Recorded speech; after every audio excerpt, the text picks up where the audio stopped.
16 December বিজয় দিবস পালন করছিলাম। কালকে হঠাৎ করে দেখি যে মোদি দাবি করছে তাদের বিজয় দিবস, আরো অন্যান্য ব্যক্তিরা দাবি করছে তাদের দেশে। তখন আমি একটু ঘাটাঘাটি করলাম যে আত্মসমর্পণ করলো ওরা কার কাছে। এখন আমি ঘাটাঘাটি করে দেখি যে আত্মসমর্পণ করলো ভারতের কাছে। এই যুদ্ধটা করলো কে? তারা বাংলাদেশে সিলিন্ডার করে না। তা আমি এটা বুঝতেছি না আসলে যুদ্ধটা কার, আত্মসমর্পণ কার, কিছু এখন বুঝতেছি না। মানে টোটালি একটা ফেস লাগাই ধুয়ে দিছে এটা শেখ মুজিবের গাদ্দারে। এই গাদ্দারে ক্লিয়ার করে না, আবার এই গাদ্দার যুদ্ধ মানে ছিল না। এখন টোটালি সবকিছু গেছে আওলাই। এখন তো বিজয় দিবসের সামনে পালন করবো, কেন পালন করবো? কারণ আমার কাছে তো পাকিস্তানকে সিলিন্ডারই করলো না, আত্মসমর্পণই করলো না, করলো ভারতের কাছে। মাঝখান থেকে কি হয়েছে না হয়েছে, তবে আমাদের যুদ্ধ চলমান। আমরা বুঝে গেছি আমাদের মূল লড়াইটা হবে ভারতের সাথে। ভারতের আধিপত্য যেদিন মুক্ত করব, যেদিন 7 সিস্টার আমরা দখল করে নিব, সেদিন আমরা বিজয় দিবস উদযাপন করবো ইনশাআল্লাহ।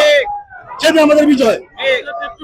ভারতের যে টেকনোলজি বুঝেন, ভারতের দেশে আমরা যারা আছে খালি একবার যুদ্ধ লাগলে চীনে খান যাবে, পাকিস্তান খান যাবে, ভুটান নেপাল সবাই খান যাবে, আমরা খান যাবো।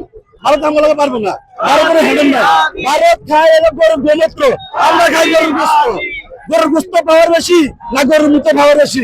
খেলা হলে দেখা যাবে, খেলা লাগিয়ে দেখ একবার, খেলা হলে দেখা যাবে।